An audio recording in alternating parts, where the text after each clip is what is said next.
Bullet! Bullet time! Bullet! Bullet time! Bullet! Bullet! Bullet time! That's cinema, baby. Running a temporal pincer movement. What? Pincer movement. But not in space. In time. Myślę, było messing up. No, It's the good, the pod, the ugly. We're back from Smoko, and we're continuing on with our 4x4 with the last of the 4 directors going to be covered this season. Somebody by the last name Yates. I'm Thomas. I'm Ken. I'm Ryan. And we are joined this week by Erik. We're joined by Erik, the screenwriter and podcaster of Blood and Popcorn. Hi, Erik. Hi, I'm hungover. Let's get on with this. I don't know what happened. No, thanks for having me, guys. I love Bullitt. Up there in the top 10 pantheon of all-time dad movies. And when you say he loves Bullitt, he's not talking about something that's fired from a gun. We're covering Yates. Your pick, Ken. Peter Yates. We are covering early in his career. We've already covered Friends of Eddie Coyle, which we re-aired last week as prep for this week, and that was the inspiration for Yates because I was shocked he was the same guy who directed Kroll. And so we have this week we have Bullitt, next week Kroll, and then the second pairing is a good one, the Hot Rock and Breaking Away. You guys are gonna watch Kroll? I watched Kroll. I'm sorry. Me too. Erik won't be on the Kroll episode. I loved that movie. Kroll, an unusual punishment is what we call that. I loved that movie as a kid, and then it's one of those things where you want to show it to your family, like, oh my god, this is amazing, and you pick up for family movie night, and you're just like, oh my god, this did not work out well. And that's why Erik's family moved out. Actually, it was substance that caused it to move out. Not just abuse, but the movie. Yeah. Yes, just to clarify. So I guess it's my it's your turn to define what a hack is to me. Because when we first, a lot of people hear hack and they think of somebody who doesn't have talent, is lowest common denominator director, the kind of director that anonymously directs TV movies or whatnot. But in our view, hack is a good thing. It's somebody who has flexibility between genres and stories, does not have a defining theme or even way of filming, although Bullitt and his previous film Robbery here are very similar. And I think hacks are a good thing because we have too many auteurs who go over budget. They play around too much with the themes and whatnot. And a hack is somebody who comes in and works with the script, can work with actors, can work with studios, and get stuff done on time, et cetera, et cetera. So it's a good thing to be a hack, a journeyman. Okay. And so I assume that you know a little bit about Yates, which only thing I really know about him is that he's not related to David Yates, the director of the 7 most recent J.K. Rowling's adaptations. And allegedly a Tarzan film that has a Skarsgård, Margot Robbie, and Samuel L. Jackson. Yeah. No relation. Peter Yates, no relation. Yep. Peter Yates began as a boy. He's British. He's British. He initially got into acting and then worked with Tony Richardson as an assistant director, did a lot of TV work where he cut his teeth on shows like The Saint or The Danger Man. So he cut his teeth on that. And then he made, in 1967, he made a film called Robbery, which was based on a true story of the quote unquote great train robbery of the 60s. And that is a movie. When I picked Yates and the 4 films, I went back and watched a bunch of his other films, including Robbery. And that's the one that McQueen saw that has a great car chase in the streets of London. It's a great fucking movie. You can find it for free on Hoopla or Canopy if you get those through your library. I would highly recommend it if you're a fan of Bullitt to see what got Yates to come over to the States because of Steve McQueen, basically to make the movie Bullitt. And when you say Steve McQueen, I watched this film and I didn't see one black British dude who directed some films that I like. Or a clothesline, right? there are a few Steve McQueens, aren't there? Yeah. This is also no relationship to the race car, Flash McQueen. Lightning McQueen. Ah, yeah. Thank you. You're welcome. So this was kind of a flashpoint for Hollywood and McQueen and Yates all coming together at a particular point in time. I always say that the magic of some movies, if they were made 6 months before, 6 months after, they would be completely different. And I feel like this is one of those films. But we can go into the making of it a little bit later. And I'm fascinated that Yates made The Friends of Eddie Coyle, Bullitt, and then made Kroll. I think it's the most fascinating. Even the earlier hacks that we covered, it is the widest swing of types of movies that I think we've talked about. Yeah, prior to this podcast, the only thing I had seen that he had directed was Breaking Away. Oh, you hadn't seen Bullitt before, so this is your first timer. No, I had only seen the car chase scene. Okay, which is pretty good. It's all right. Which Breaking Away, people seem to like it. Yeah, Breaking Away is an all-timer. So I mean, that's a great movie. So I think we have 3 dads on this podcast, so I kind of already know what the answer is. Yes. Many times in my sleep, sometimes when I'm on the toilet in my mind. But I'll just go around the horn. So this was my first time watching the film, all the way through, not just through osmosis. Ryan, have you seen Bullitt before? Yes, this is my 3rd viewing. Today? No, for this podcast, I watched it a 3rd time. I watched it once in college on a tiny TV and was not impressed at all. Mm-hmm. And then I watched it probably 6 months ago. Mm-hmm. And then, I watched it a few nights ago. And guest Erik. I don't know what number this would be for me watching it again. Of course, my dad was a huge Steve McQueen fan, a big car guy. Like my dad, who is, one of those guys who would actually, watch Le Mans and enjoy it. And, so whenever this came on TV, it was a must watch, especially if it was like one of those Sunday afternoons after we had done yard work and he was settling down with a beer or whatever, and Bullitt was on, man, we were on it. So, but I had not watched it in several years. I think I watched it again when I first got my very first DVD player. Mm-hmm. Because it was one of those things, it's like a must buy. You have to have it in your library. So having not watched it in quite some time, watching it again this weekend, I mean, that car chase is just, it's an absolute masterclass in how to shoot a car chase. And what I love about it is that there are some mishaps in there that they actually leave in the car chase, and that's to add some organic authenticity to it. Like when they run into the camera. Like when they run into the camera, when he hits the car that's parked, and then there's a few times where they overshoot the turn and have to like back up and go, but that just adds so much authenticity to it. So I've seen it many times. I don't know what number this would make it though, but it had been some time since I had seen it. Fewer than Scarface, more than The Substance? Let me see. More than The Substance, but definitely not as many times as Scarface. Okay. And how many copies do you own? I actually just only have my one original DVD. I haven't upgraded this one to blue or anything. Okay. I had a sealed Blu-ray that I got at Goodwill a few months ago for $3.99. Wow. That's what I watched. So I watched it with the director's commentary. I watched the Steve McQueen documentary made in the early 2000s. It looks fantastic.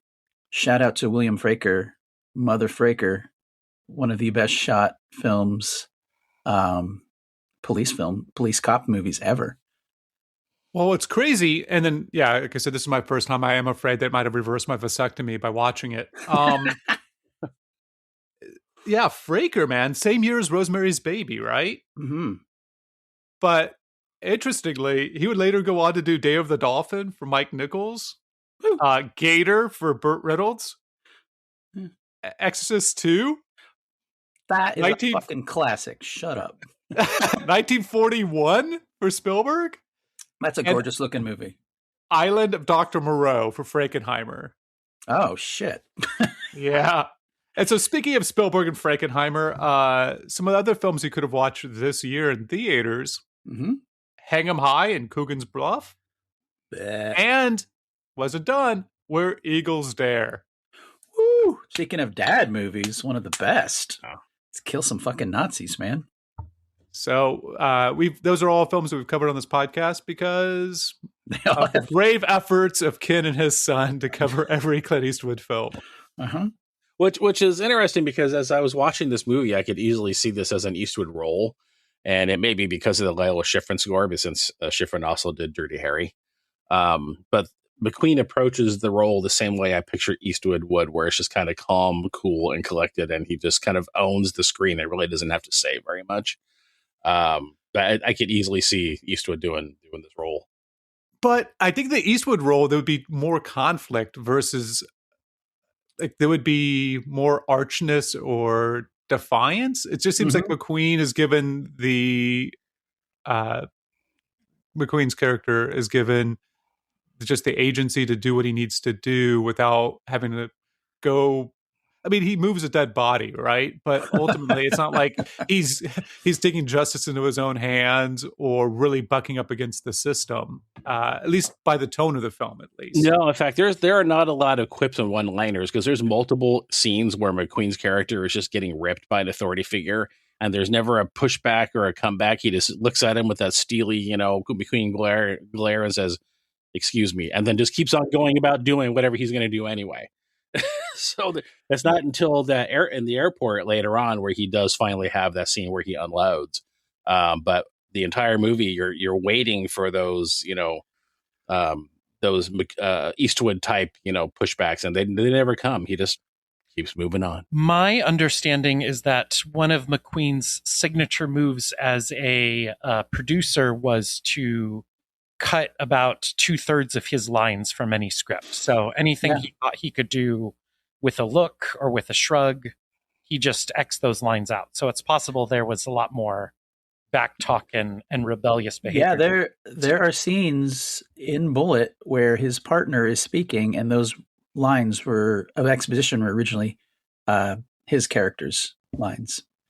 So they either cut them out or give them to someone else, because McQueen had a crazy innate understanding of how to play to the camera, and that's part of his effortless cool in his primacy period of the mid-60s to the early 70s, where he could just, the camera on his face and him looking around, he looks like he's thinking. And you can infer whatever you want what he's thinking, but you never think that he's dumb. You always think he's the smartest guy in the room, and he doesn't need to tell anybody just because he's so effortless. Yeah, he's like the opposite of Mark Wahlberg for that. Yes, yeah. In fact, I was going to bring this up because because Tom Cruise recently just talked about this as far as like advice he was giving young actors, and he was trying to let them, have them understand that the camera is incredibly powerful. You do not have to overact in your scenes, and you can just do a nuanced look. And it is far more powerful than a line of dialogue. And McQueen is definitely that. In fact, I cannot remember if it was a Magnificent Seven commentary that I was listening to, but somebody pointed out that McQueen always has, that's a movie that's filled with a lot of big actors and a lot of big roles sitting next to Yul Brynner. And so they're on this wagon, this wagon, and Yul Brynner, was there being Yul Brynner, and McQueen is doing all these little bits of action, like he's checking his hat, he's like shaking the cartridges of the shotgun.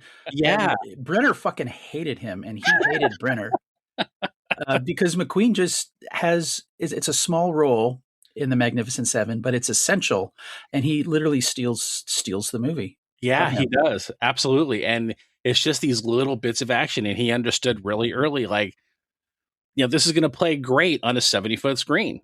That's all you need to do is be interesting.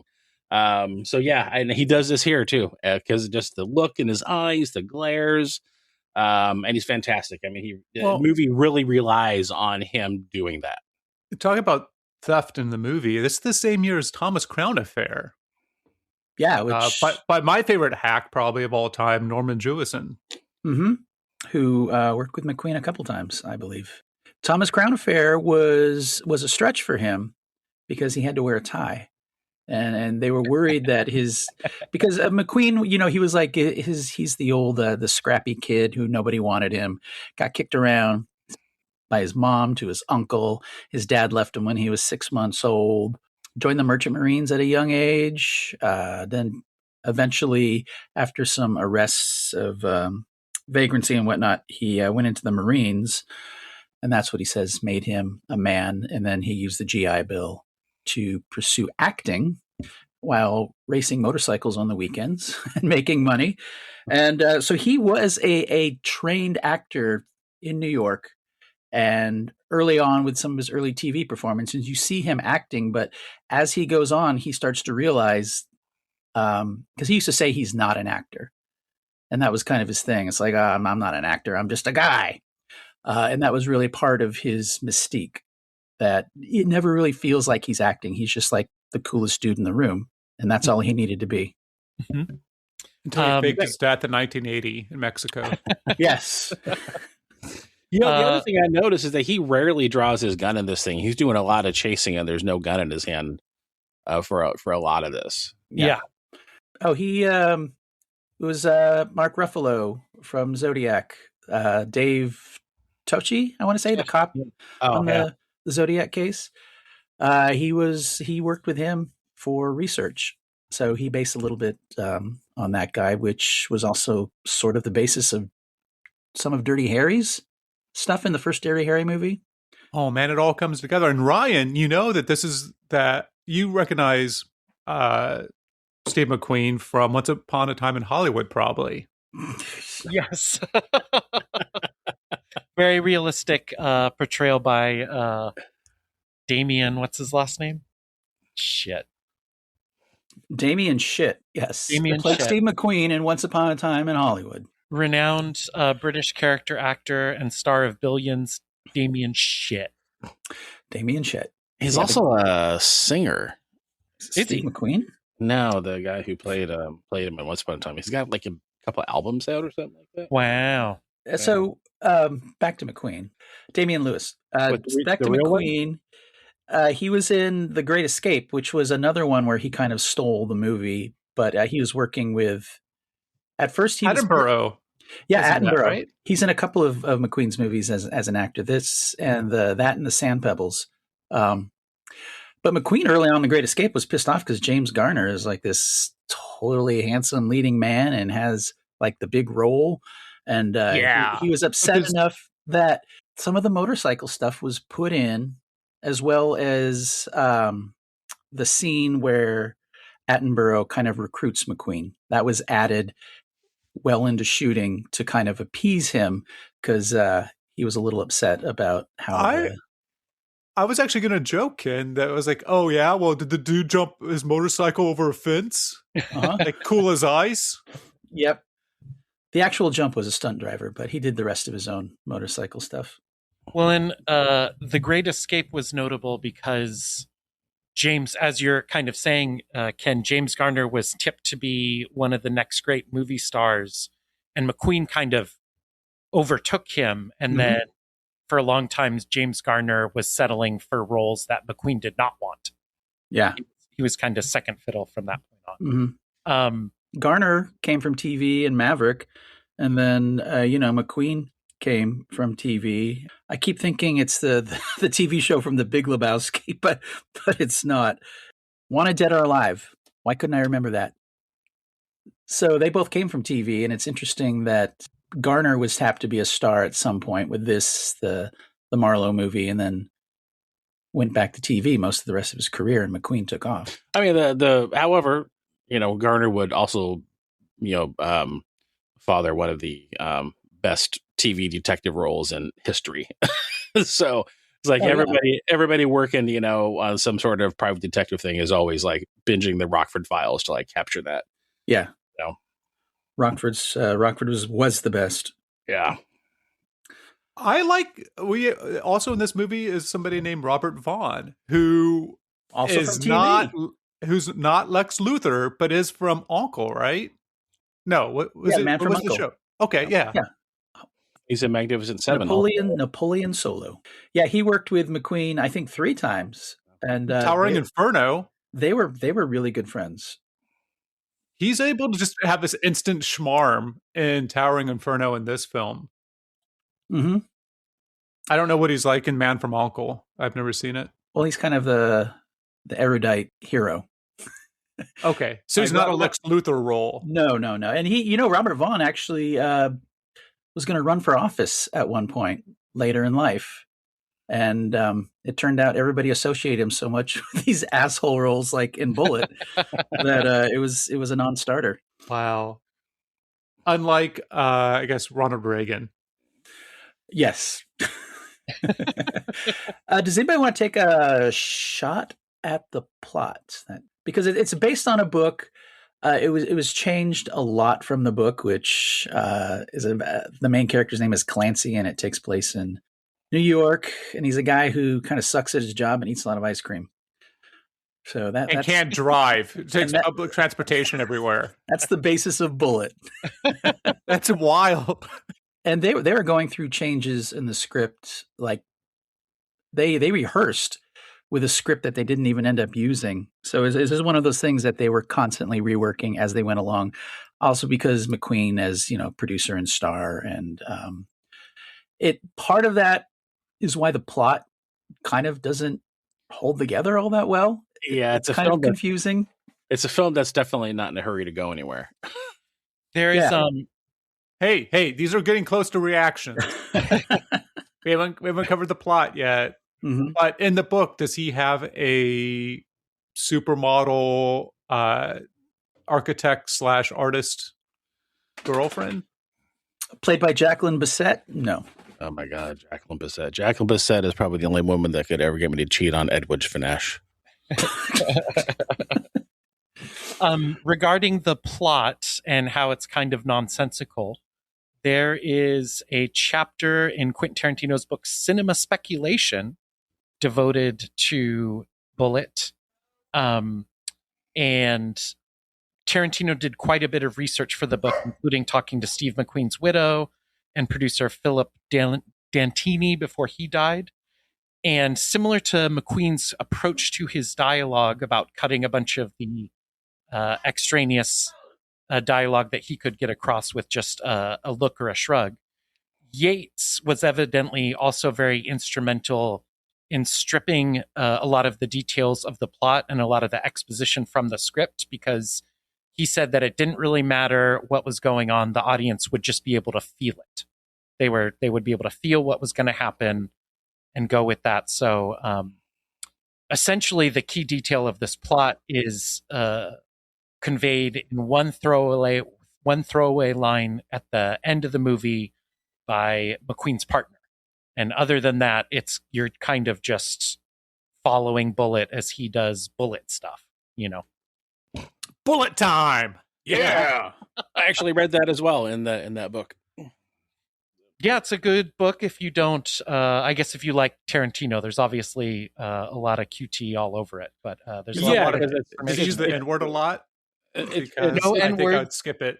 No N-words are harmed in the making of this book.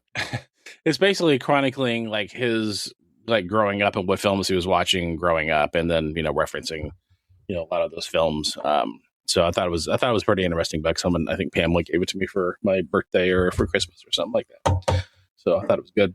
If my wife tried to get me a book written by Quentin Tarantino, I would divorce her. One of the things I'm just looking at my notes here, and what I love about some of these period films is watching how the world has changed and in ways it hasn't. I mean, there's like when Eastwood, when McQueen is in the corner market and he's grabbing all those TV dinners, and it's like right behind him is the alcohol aisle, and there's only like maybe 3 feet there, so it's like you're grabbing your TV dinners and you can turn right around and grab bottles of booze, and I was like, man, that is like a perfect setup. That's just genius in way setting up your store. So is that it for plot, Ryan? That's all you got? No, I can take a shot at the summary. Okay. So the movie opens with mobster Johnny Ross leaving Chicago and coming to San Francisco. Ross is intended to be a witness for, what is Robert Vaughn's? Is he a district attorney? Is he a federal prosecutor? Is that ever? Yeah, one of those. Yeah. So Robert Vaughn is a lawyer who's looking to make his bones for a political career. And he's orchestrated this mobster accountant, Johnny Ross, to testify in front of a grand jury. He's going to have the press there. It's going to be a whole big thing. So he tasks Bullitt and a few detectives that work with / under Bullitt with protecting Ross the night before the big testimony. While Bullitt is off making it with Jacqueline Bisset, one of his partners is watching Ross, and inexplicably, Ross unlocks the door to the safe house where he's being kept. And a few minutes later, a couple mobster hitmen break in and shoot both the detective and Ross with shotguns, sending both those guys to the hospital. Bullitt is mad that this happened to him and that his friend and associate has been hurt. And so he vows to track down the killer. He clashes with Robert Vaughn along the way, who's just looking to save his political career and wants to hang Bullitt out to dry for the assassination should Ross's character die. Ross's character does die. McQueen wants more time on the case, so he hides the body so no one knows Ross is dead. And then he sets about chasing down the hitman assassin. Later, we find out that Ross was going to take money he smuggled from the mob and leave the country, and had sent a patsy, car salesman by the name of Arthur Remick, to pretend to be Ross. That's who Bullitt is. Hey, I'm sorry to interrupt. Would you just nudge me when we get to the car chase? No. We already passed the car chase, man. Damn it. Okay, I'll drink some coffee. The car chase is definitely essential to the film, but it is totally superfluous to the plot, which says a lot about how the style of this movie. Yes, in any case, at the end, McQueen gets the assassins and tracks down Ross as he's trying to get on a plane and flee the country. They stop the plane, they get on, and do they shoot Ross? It's the heat chase scene. Yeah, out on the tarmac. Yeah, yes, that's correct. Very, very heat inspired. With Steve McQueen doing his own stunts as an actual airplane drives over him, not over him, like running over him, but he's like between the tires. That was Steve McQueen. And that commentary for the DVD, I think, or not the commentary, but in the How Awesome Steve McQueen Is documentary, doesn't it say like the vibrations of the airplane going over him kept lifting him off the ground? Wow. And then at a press conference later, they asked McQueen why he did it, and couldn't they have gotten a dummy? And McQueen said, "Well, yeah, they did." Himself. Yeah, I don't know what they did for his ears during that scene, and I know he was a racer, but being that close to a 747 without ear protection would destroy your hearing forever. He was already partially deaf from ear infection as a child. Wow. And dyslexic, which might explain another explanation of why he had so many of his lines removed.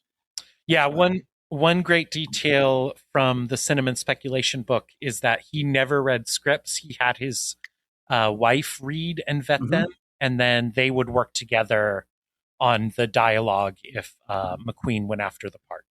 Yeah, that's what Ron Howard would do with his dad whenever he was like 4. Wow. It's all coming together. Okay, and so the movie ends with like the Wall Street Journal and washing your hands of violence or something, right? They had a hard time figuring out.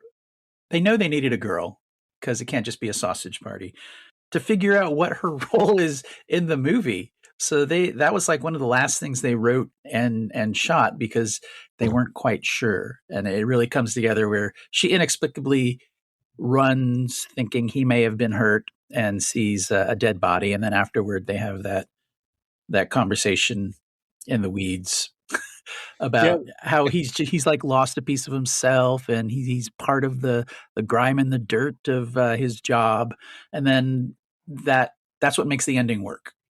That conversation really comes out of nowhere. I mean, it's just because it's not like, McQueen portrays that character as, an alcoholic who's seen too much and done too much, and he's the other side of the coin from the bad guys, and it's like, wait, why is she mad all of a sudden? It's like it really comes out of nowhere. Well, they do show scenes of her being a bit estranged with him and his job. Like watching it twice in a couple of days, I noticed it's almost like she sees his job as the other woman in a lot of ways. And it's through gestures and it's through looks, much like McQueen's role is. But I think upon compressed viewings like this, it made more sense to me anyway. Another fascinating detail about the Jacqueline Bisset plotline is, as told in Tarantino's book, based on interviews with McQueen's widow, McQueen really was... He had 3 wives. Yeah, his widow, Barbara Minty, didn't even marry him until before he died. His first wife, Neil. That's who it. Yeah, that's who it is. So she is the one that, like you were just saying, that he had his scripts read to him, and she was like really an important part of the crux of McQueen's career. Really, their partnership in choosing these roles and guiding his career with some of the projects they picked. And you can kind of see once he hooked up with Ally McGraw, started doing the coke. I mean, it's a definitive change in both his screen appearance and performances. Well, yeah, because that takes you into like one of his last films, Hunter, where he plays the real life bounty hunter, and it feels way more like an action role than it does something like this. Yeah. He kind of left Hollywood for 4 or 5 years. And then came back and looked almost completely different when he did, I think it was Tom Horn. So McQueen did not want to take the Bullitt role, and a big part of the reason was he was hanging out with the free love and hippie crowd in Hollywood, as portrayed in... I'm going to bleep that out every time you fucking say that. And so he was worried that playing an authoritarian figure like a cop would hurt his reputation with younger audiences and younger women in particular. So things like Bullitt not using his gun, or his relationship with the much more liberal Jacqueline Bisset were McQueen's attempts to insert details that would show that Bullitt was like a cool countercultural detective and not just your Eastwood style hard ass, Also, McQueen hated fucking cops because of them. How many cops do you think he had sex with? Generally, he had a lot of bad experiences with the police as a wayward youth. So he was also not a fan. And you're right, Ryan. That is one of the most difficult parts of him getting over feeling like he didn't like the police, and there was the counterculture movement. Well, I've often said anyone who wants to be a cop shouldn't. That's true. Yates, to listen to the director's commentary, his thing, he not necessarily pro-police, but trying to show a human side to a police officer. And he kind of saw it as a counter to the counterculture, anti-authoritarianism. Plus, like in Dirty Harry, the system represented by Robert Vaughn is still kind of the villain. So it kind of has its cake and eats it too, where the bad guys are still kind of the authorities, but then somebody within it, the one good apple, is still your hero. And that kind of just to circle back to the Bisset blow up. I think one of the interesting things about this film is how much it uses silence and uses just the score for tone setting. Like you could fill in your own mind what the actual conversation is. And so we don't actually get a lot of what their backstory is. And I think one of the interesting things about the film and the part of its realism is we don't, whenever you sort of film, right? Like a little bit like we talked about with was it Mirage? You don't know what happens before the film starts. You just take everything on assumption from what's being said and established in the moment.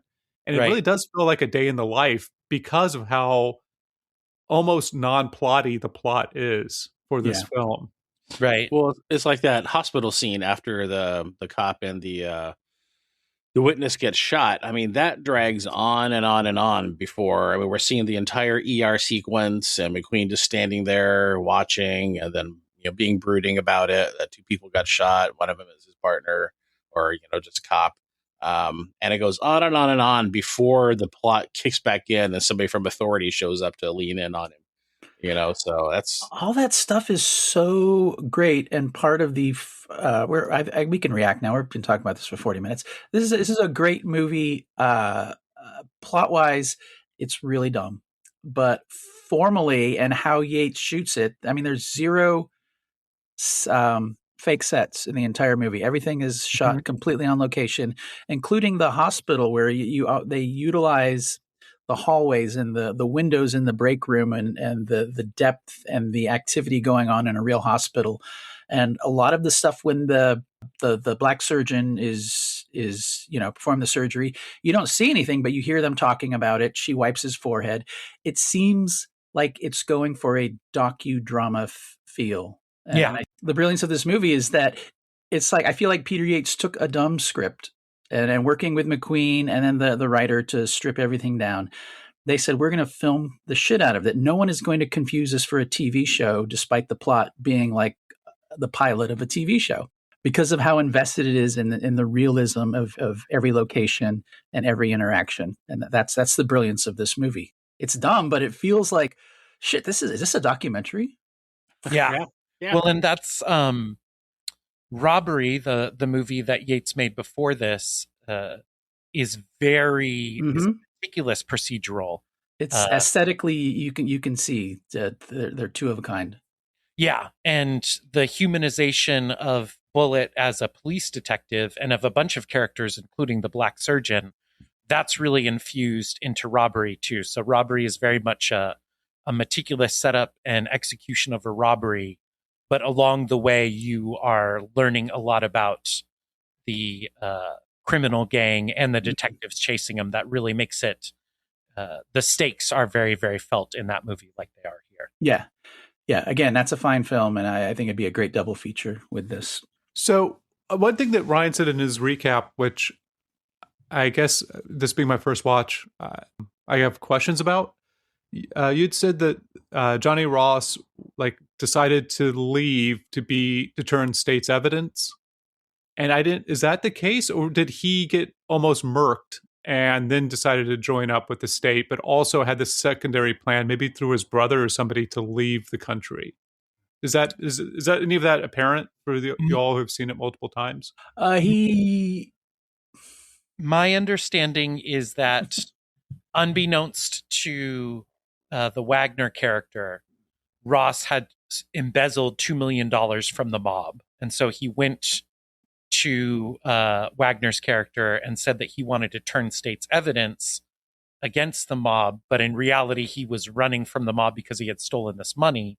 And he was using the testimony ploy to set up Remnick as a patsy and escape the country. But again, this is based on a 2-line exchange that McQueen's character, that Bullitt, has with his partner towards the end of the film. And it's really, I missed it the first 2 times I saw the movie. I did not understand the plot until this. Yeah, I mean, it's, because you have to sit there and really think about, well, wait a minute, what? How was this all supposed to work? So yeah, the Ross guy steals the $2 million from the mob, and then what he does is he sets up the mob to kill him by doing the state's evidence thing. He hires a patsy to show up because Robert Vaughn and Ross have never seen each other face to face. So Robert Vaughn has no clue that it's not the real Ross. And then, Ross somehow leaks to the mob what hotel he's at. So the mob goes and kills the dude. So it was the whole idea that, what was the dude, he's dead, so no one's looking for him. What was the dude thinking was going to happen? That he was going to be kidnapped by the mob and that would be it? I don't know, because he's got one line when the guy turns to kill him. He's like, wait a minute, I was told, and then boom, he gets shot. Re- So we never actually find out what he was thinking. Because I thought maybe he thought that he was the canary, right? And so he was just going to swap places with the real Ross. No, that guy was never going to make it to trial because the setup was to kill him, so no one would be looking for Ross.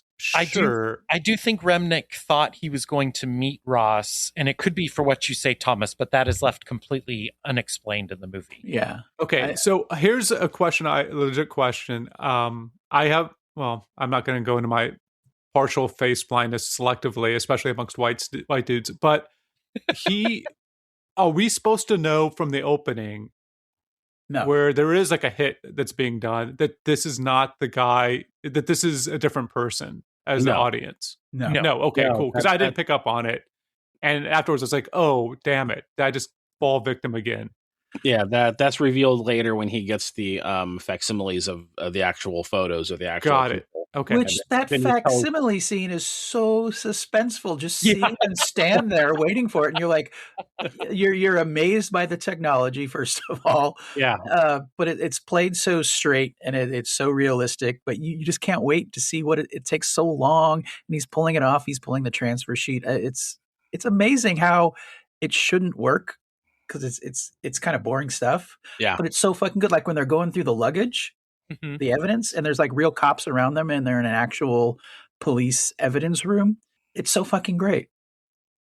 Yeah, because it feels organic. I mean, it's, they're finding combs and stuff, right? They're finding everyday stuff that makes that is not a big clue.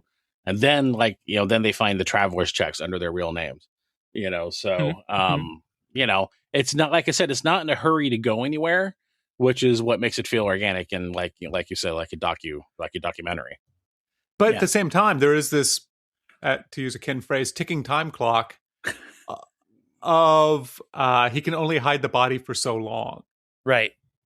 And then eventually he's going to get kicked off the case or be served, right? So he has to find a way to make everything happen. Like the pressure's on him. But the other cool thing about the film for me is that, okay, so they're protecting the witness they don't know is Rennick. They think it's the real Johnny Ross. And so they've split it up into 3 shifts, right? And one guy asks, like, am I going to get overtime for this? But during the shift that Bullitt's the 2 shifts that Bullitt's not taking, he's like, cool, I'm off the clock. I'm going to go to some jazz club and have restaurant and have a double date. Hell yeah. And so he's like, we know that there's this case going on and he's on the clock, but he's also like, it feels realistic in that you're not the job all the time. Well, the movie starts on a Friday, and then like the grand jury or whatever it is supposed to be on Monday. So you're right. The ticking time clock is kind of the weekend. That's one of the reasons McQueen is able to wear all those cool clothes, because he's working on the weekend. No, for real. No, I believe you. It's funny to put it that way. Speaking of McQueen's clothes, they are every fit he has in this movie is timeless. He could walk out on the street today. Well, Steve McQueen couldn't because he's dead, but somebody could. In the same allegedly, he made a. How did he make a commercial for Ford in 1997 if he was dead in 1980? Yeah, and because he's on that island with Jim Morrison and Elvis. Oh, Jesus Christ. Yeah, and JFK. And Jesus Christ. You're right. Yep. So all the clothes, though, were actually supplied by Yates's London tailor, Dougie Haywood's. So those are all British clothes. Shout out. Yeah. And Yates mentions it several times whenever McQueen shows up in like that great burgundy sweater in the hospital. Mm-hmm. And has anybody ever looked cooler just eating a sandwich with a glass of milk than Steve McQueen in that scene with Robert Vaughn? Where it's like that is such a brilliantly blocked scene between both those actors are just completely on fire in that scene. In the hospital? Okay.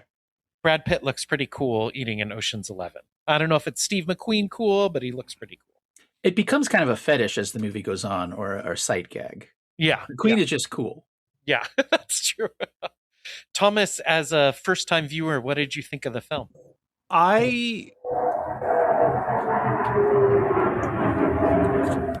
Go can wait for that jet to quit passing over Ken's house. Oh man, what did I think about the film? It's enjoyable. I understand why dads on Sunday afternoons with a Miller High Life or High Life are drinking and watching this film. I think what I liked most is that it's a lot like Drive, probably, right? The Gosling film.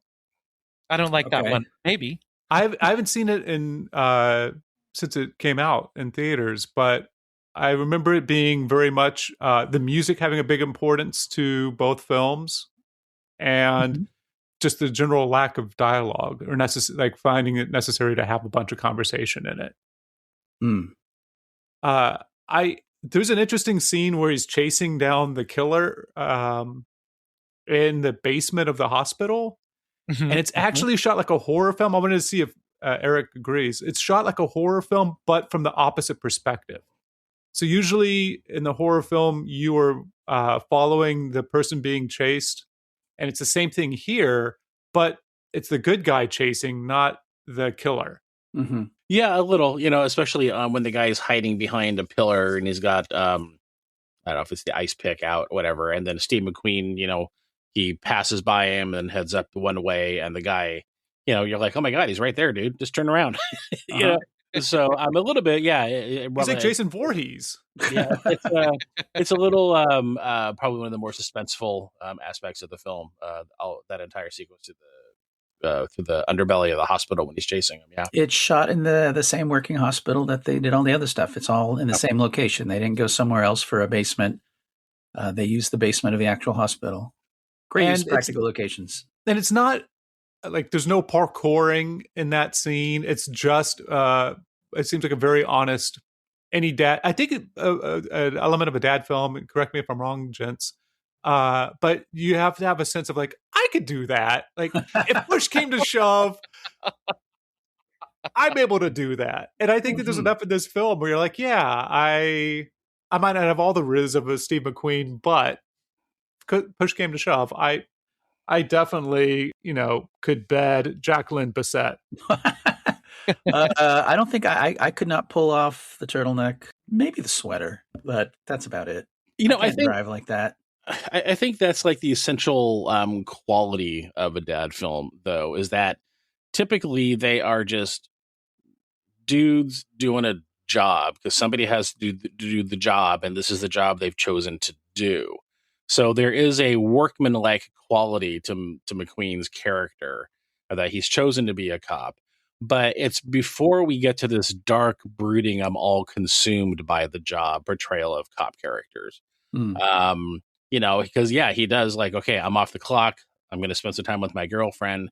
So he does have this balance to his life. But then, once he realizes something is really, really wrong, then he does become obsessed with trying to figure it out.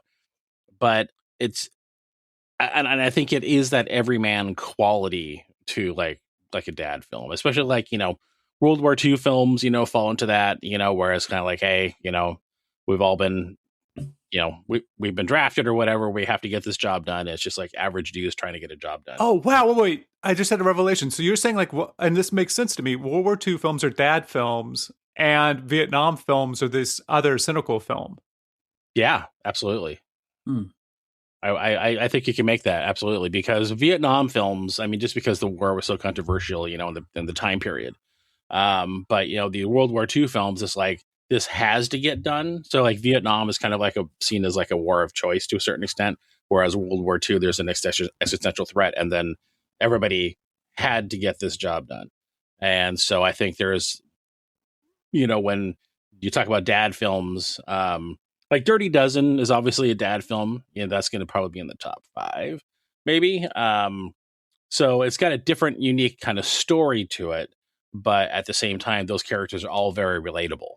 Okay, so Serpico and Dirty Harry are Vietnam films.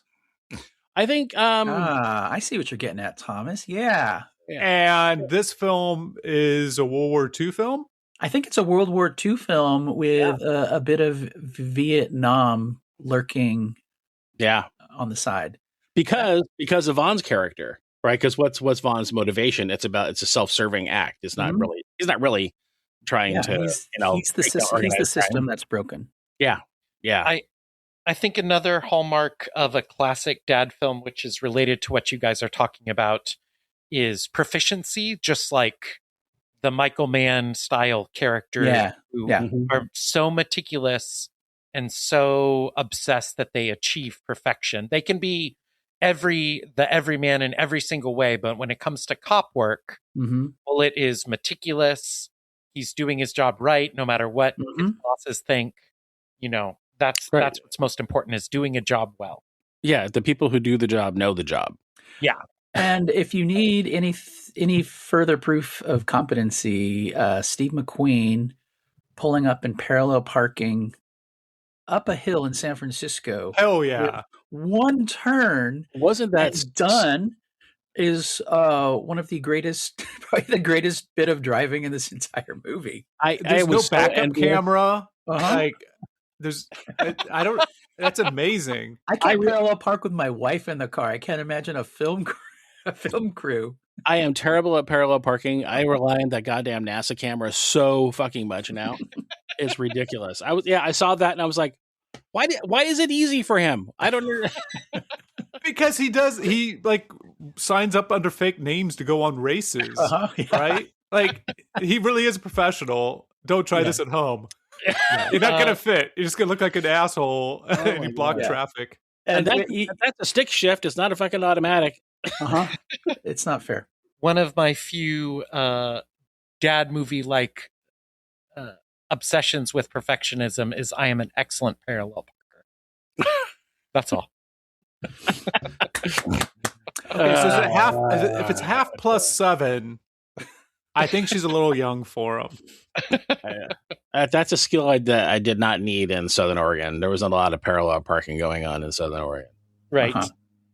The driving scene, I mean, he famously did a great number of his own driving here, but there are scenes like the scene Eric was talking about where he overshoots and backs up. If you watch it with the commentary, Yates will say, if you notice, McQueen is like practically sticking his head out of the window when he's doing this. So the camera and the viewer knows that he's driving. And the only time he's not driving, you notice when he's driving and the camera's in the back seat, which a ridiculous setup for the film equipment of 1967, that when the rearview mirror is turned on his face when it's behind him, obviously he's driving, but there are scenes in the car where the rearview mirror is not on his face. That's when the stunt driver is driving. Mm-hmm. And the two guys who play the killers, those are actual drivers and stuntmen. In fact, the dude driving with the glasses was the one towing James Dean's racing stuff while Dean drove ahead and tragically crashed and died. And he's the one that dragged him from the wreckage. Did some of the driving in the car chase in The French Connection a few years later. Amazing how when you have the actual guy driving, how much verisimilitude it gives the scene. When it's just the sounds of the cars, they're not overacting, they're driving because that's what they're trained to do. Yeah. It adds something really special to this movie that I don't think an actor trained to drive could quite perform. And I guess this is early because I had some notes. There was like no fruit stand, and there was like no flying through a semi, the side of a semi, like jumping. But I guess that was 70s stuff. That you had to wait until the awesomeness of Smokey and the Bandit, or I don't know, maybe a Ron Howard film for that. So I guess it's still early in the evolution of cars. So my buddy Van Horn special, the stuntman who can't act, who the car's coming towards him and he goes one way and the other and like he doesn't know which way to jump. That bit of acting, bad acting, is my favorite stuntman thing ever. And then they jump out the right way, right at the last second. But it's the like this way, that way, this way. It's like he's trying. Yeah, it's like they're a matador and it's a bull, and they're trying to like. It's coming for them, and they don't know which way. But there's nothing like that in this movie. It is just the once the chase. The tightening of the belt was not Yates's idea, even though he says he may have taken credit for it a few times. Right before the chase starts is one of the most badass signals that it's on. Yeah. So, I'm sorry, what are you talking about? When the driver puts on his seatbelt and tightens it right before the chase starts. I didn't realize they were wearing seatbelts at all. I Yeah. was watching this thinking, holy shit, there's no seatbelts. Yeah, that was a moment. It's amazing. So no, I made a note of this as well, like this just chasing. And one of the notes that I made was you don't actually see McQueen put his belt on, but you hear him do it because he sees the car that he's after or that's trailing him. That's the Dodger. And he sees it. And then he reaches down and you hear the click that he puts his belt on. And I was immediately reminded of Robert Shaw and Jaws, like the line gets pulled and there's the click, click. And then he very quietly, and no one else is paying attention, he straps himself into the chair. Yeah. Like, so that to me, was a really great scene. The fact we don't even have to see it. And then, the bad guy, when he actually straps on, you're like, okay, it's on. Yep. And also he takes that left and, it's amazing. And then the other thing, on this chase, there's no manufactured set pieces. You're right. There's no fucking stroller with cans in it or anything like that. Or, fruit stands. And when I saw the crisscrossing, cars, rail cars, I was like, okay, if this was a Michael Bay movie, we're hitting every one of them. Right. And I like the fact that it's very restrained and not forcing set pieces to try and create any sort of added tension or drama. It's just, normal streets, normal day, normal traffic, and just watching these two people go at it. And that's why it's so perfect that it doesn't feel like there's anything fake or manufactured about it. Didn't even go up on two wheels on one side. I think, one battle after another was very acclaimed for its chase scene. And it really reminds me of this Bullitt scene because of the stripped down nature, the two cars, the importance of verisimilitude and avoiding all of those car chase cliches that Thomas has been shouting out for the last 5 minutes. Yeah, you might want to cut some of those out, Ken. Okay. No, there's nothing wrong. I'm just they are following him, and then he loses them. And one of the best shots of the movie is the hills in San Francisco, and all of a sudden, McQueen's car appears in their rear view. Yeah. Now chasing them. Another beautifully cinematic, iconic moment. Yep. I didn't. I guess I never watched the sequence all the way to the end because I didn't realize it ended in a gas station exploding. Which is peculiarly edited because they kind of fucked it up, but Yeah. But it's also where no, sorry for spoilers. Marty Supreme got its gas station exploding because it's only happened in 2 films. The Marty Supreme one does look a lot like the Bullitt one, though. That's a great call out. So no one talked about the opening of this film, which I think really teaches you how to watch this film. Like I think I'd be less patient with the film if it wasn't for everybody standing around like mannequins in the opening. Mm-hmm. It's a little bit like opening, isn't it? Yeah, it's a little bit like, I know we have different opinions on this from our last 4x4, but To Live and Die in LA. Mm-hmm. Where the opening of that film teaches you what you're in store for. Yeah, I think the credits for this one are so crucial to setting up the movie as like, this is a different spin on a cop movie. Mm-hmm. This is really going to be really cool. Obviously, there was a lot of that in the 60s with Hitchcock. And well, shit. I mean, even the other Steve McQueen movie this year, right? Oh, yeah. Another incredible Thomas credit. Crown Affair. Yeah. We didn't lose Eric, did we? No, I'm okay. I'm here. So. He's rewatching in his head for next week. He's like, I'm done talking about Bullitt. I want to get into some Kroll. Actually, I was just checking the temperature on my giant rack of beef ribs that are in this movie. So. This for me is one of the rare movies where every time I watch it, it gets better. On this third viewing, I thought it was, I liked it pretty good on the second viewing, but watching it again, it's like, oh, this is a masterpiece of just cool action cinema. This could be a dad movie masterpiece, maybe. And I've been eager to rewatch it again in just the couple days since I saw it last. Mm-hmm. For me, when I watch a film like this, an older film, I get a little envious of the time period, just simply because you're allowed to let a story breathe, and granted, there's not a lot to this plot, but you're allowed to let the story breathe and the characters breathe and the scenes breathe. There's not this expectation that something's got to happen by page 15 because we have to have our first plot point at page 25, and something's got to happen at page 40, and it's which is what I deal with on a regular basis when I get notes. And this is just allowed to just sort of unfold, and I think that's why that period, here and then like through the 70s, is considered that that next golden age, because filmmakers were just actually allowed to make films and not product. Yeah, one of the reasons the producers wanted to set it in San Francisco is both because L.A., where it was originally going to be produced, has been shot to death. Not like bang, bang, bang shot to death, but you know what I mean. And that San Francisco, the mayor at the time was really invested in getting more films made there. It's hard to believe there was a time where people didn't want to shoot in San Francisco. And also, the farther away you are from Los Angeles, the less meddling you have with the studio. I wonder another reason why Peter Yates, his first American film, and it's like one of the best experiences he had, because he had McQueen on his side, and they barely gave him any guff. I mean, you think about all the stuff in this movie that you can't imagine happening in the production of another movie, just with the star getting to do all this shit. A lot of the rewriting as it went along would have raised a lot more red flags and had more studio interference, but he was allowed to make the movie he wanted to make.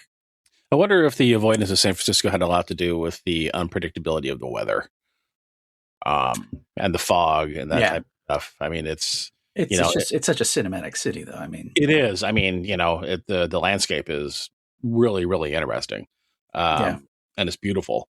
But yeah, I'm wondering if it just had to do with like the unpredictability of the weather or earthquakes, because LA doesn't have earthquakes. Well, it has a volcano. We know this from earlier in this season. Also, the traffic would be too backed up, I think, in LA. No one's going to think it's realistic that you're able to drive. But San Francisco, maybe people thought also had clear skies in San Francisco back in 1967. I think a car chase in San Francisco was far more cinematic than a car chase in LA, because LA is so flat. Mm-hmm. Yeah, right. I mean, that's why kudos again to Live and Die in LA, to be able to make it work. Yeah, it's because it's flat. Its sprawl is uninteresting, whereas San Francisco has some great architecture, some fantastic beautiful neighborhoods, and again those streets are just insane. Yeah, they were actually turned down to shoot on the Golden Gate Bridge. All the permits they got for the 2 weeks they did the car chase, and the Golden Gate Bridge is the one they said no. Yeah, and it works to the movie's benefit. Yeah, they shot that car chase over 2 weeks. Yeah, that seems like forever. Well, I mean, they could have just done it with CGI. Yeah, I mean, they had to do the blocking and then the practicing and all that. It doesn't seem like that. It's pretty complicated. And it wasn't even in the original script. Like, I wonder if a good chunk of this budget of $5 million was spent just like blocking the location. Yeah, I mean, every car that you see is a stunt driver, so these streets were shut off for however amount of time. It's got to cost money. Even the Rice-A-Roni cars? Everything was driven by a stunt driver, except Bullitt's car, driven by Steve McQueen. Wow. I have a nit, and this is just filmmaking maybe, and visual storytelling. But when Robert Duvall's driving around the fake Johnny Ross, the fake Johnny Ross in the back of the cab after coming out of the hotel, before making his phone call, if I recall correctly. Yeah, it's before he makes his phone call, because he opens up his notepad and has a to-do list. That's so ridiculous for the to-do list. There's 2 items on it. One of them he crosses through, which I understand. I live with somebody who I think has on their to-do list, make a to-do list as the first item so they could cross it out. So I understand you, but he had 2 items, and he's like, "Oh, go to the hotel? Did that? Make a phone call? Nope. Okay, did that? New page." Duvall's character in the original script, which I said, they didn't even end up making most of it, was a lot larger. And I didn't realize they had bobbleheads back then. Yeah, the bobblehead dog. What a great visual cue. Oh, yeah. That's the same cab driver. Yates apologized to Duvall years later, and Duvall said, "You were paying me to do nothing, and that's when I started playing tennis, and that's like one of my favorite things to do now, so no apologies necessary." So that's the other thing, is that this movie, the opening when McQueen is first introduced, and it's that he is a well-known, well-established police officer with this, amazing history of being an awesome police officer. And there's never really any backstory given as to why, but it's kind of nice when we see him actually starting to investigate and going through the same footsteps that Ross did with Duvall's character. Mm-hmm. And that kind of fills in that backstory without a big exposition dump. Well, there was this one time where he rescued this girl. None of that crap.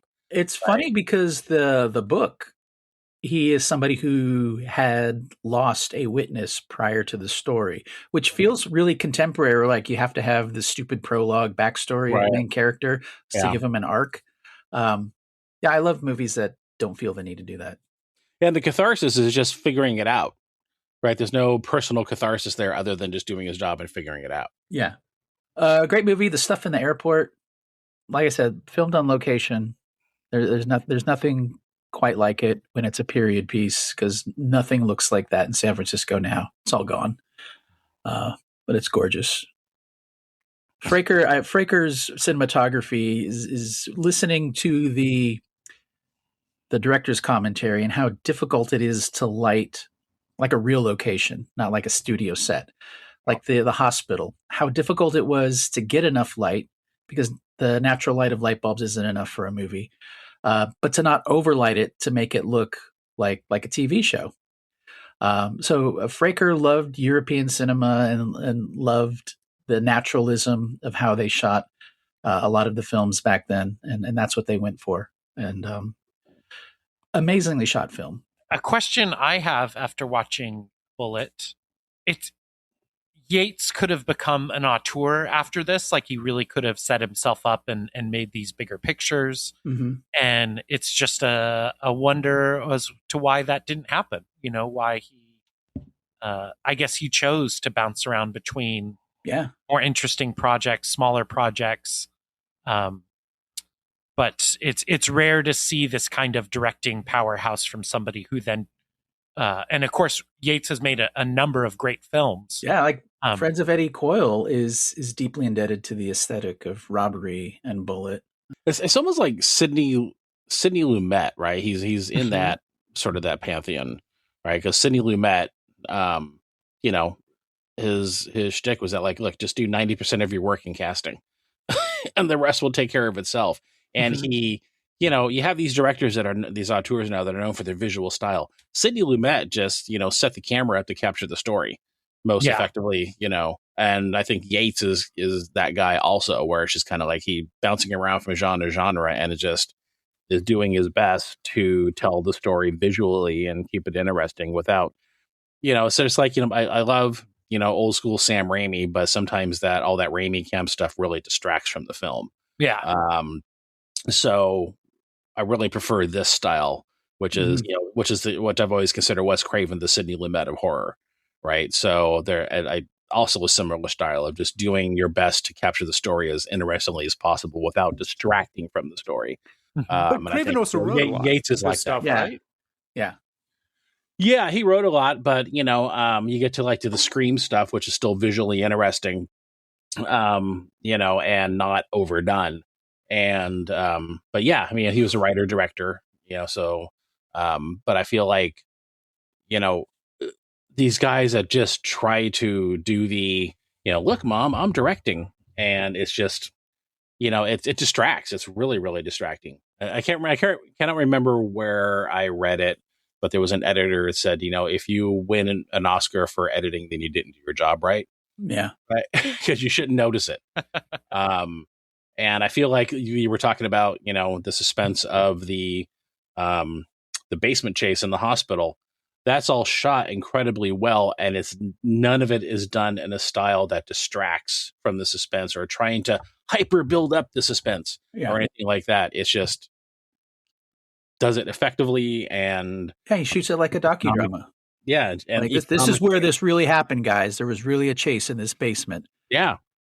So that's the thing I really appreciate about the filmmaking, Yates, and then the cinematography. Yeah, I watched a couple other Yates films from the early 70s. I think we'll have more time next week to maybe talk about those a little bit with Kroll. I'm sorry, from the early 70s or when you were living in the early 70s? From the early 70s, and I am not going to be watching it. I did not watch it with somebody named Kroll. You don't know Nick? That's Kroll, not Kroll. What are you saying? What am I saying? I think it's the same word. Yeah. But we can all agree Bullitt is great. Yeah, I think it's a boilerplate plot, but the plot doesn't matter. It's about McQueen. This is McQueen's movie. It's about the cars and things like that, and Jacqueline Bisset looking as amazing as possible. And Yates is completely in love with McQueen's performance.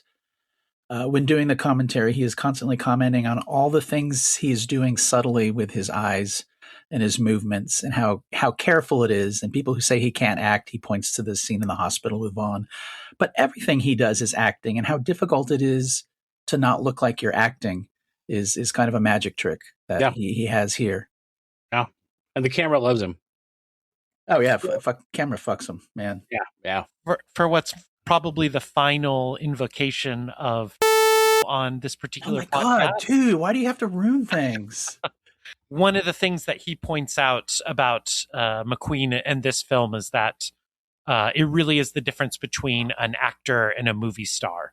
That a movie star you can just watch doing stuff, not saying anything, throwing a look here and there, and have them be totally engrossing and have them make the movie. Whereas an actor really needs to show their work in front of you all the time. And if you watch something like The Bodyguard with Kevin Costco, he's really doing a JV version of McQueen in that movie, which still kind of works. But one's an all-time icon, and the other one had a nice run of movies. Yeah, it's like Robert Forster. The guy is fantastic on screen. But like Costner, both have directed films. Yeah. Because Steve McQueen's a director. Yeah, okay. You think that he went and that's the same guy? He faked his own death and then made Hunger with Damian Lewis. Whoa. I saw the movie Widows thinking that it was Windows, and I thought it was about an operating system. And I was like, I could watch this. I could get some Bill Gates, some Balmer, but no, but it was still good. It was still good. Yeah. I was like, I've seen Papillon or Butterfly, whatever you call it in English. That guy made a film. I'm gonna go watch that. And actually, that may be something that I like to learn more about is Papillon, because Hoffman has been notoriously known to be like difficult to work with just because he's so exact. They bounced off each other quite well. As difficult as Hoffman was, I think they got to a point where it's like two guys, completely opposite types of actors, but they both respected each other.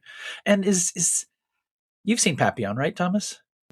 Yeah, it's about a tattoo. Is it a love story? Yeah, I mean, okay. I think in the same way that like maybe not Drugstore Cowboy, which is a love story, but not Urban Cowboy. That's Travolta. Midnight Cowboy, like Midnight Cowboy, kind of is a love story as well. Yeah. Okay. We're running a little late here, fellas.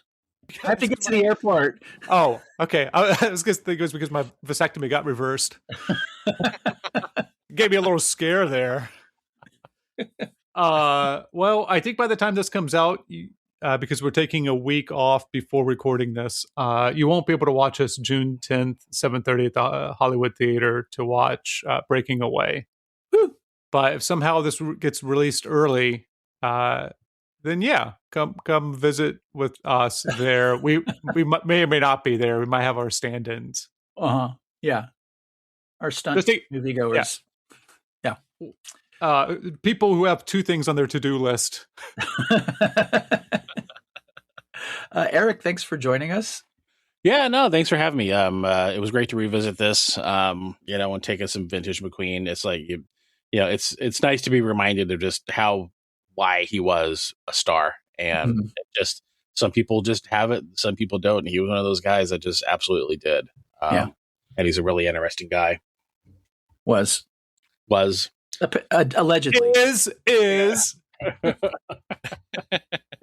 Ryan, thanks for the theme song. Woo.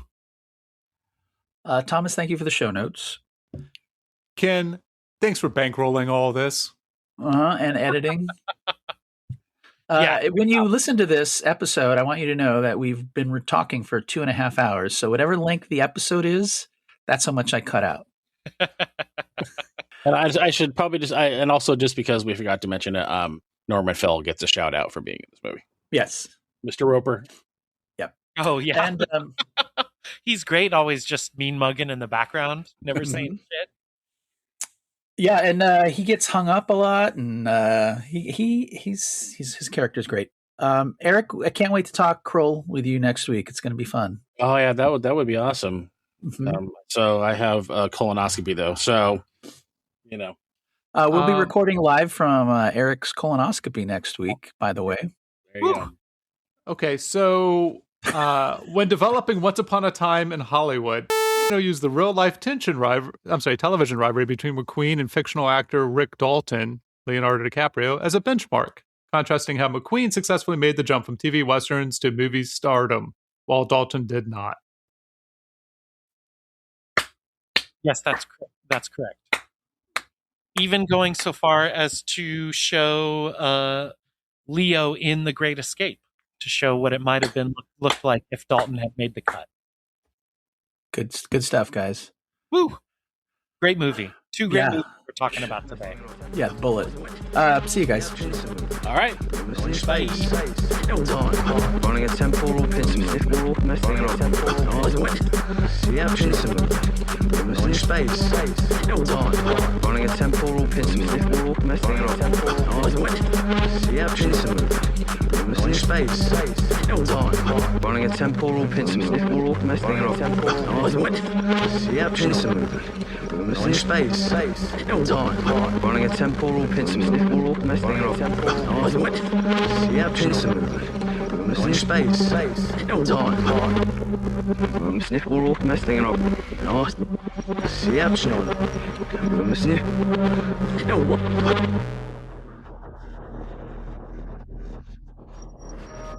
If my wife tried to get me a book written by Quentin Tarantino, I would divorce her. Yeah, like I said, this is my first time. I am afraid that it might have reversed my vasectomy by watching it. It's like, I'm not an actor. I'm just a guy. Damien, what's his last name? Shit. Is this a documentary?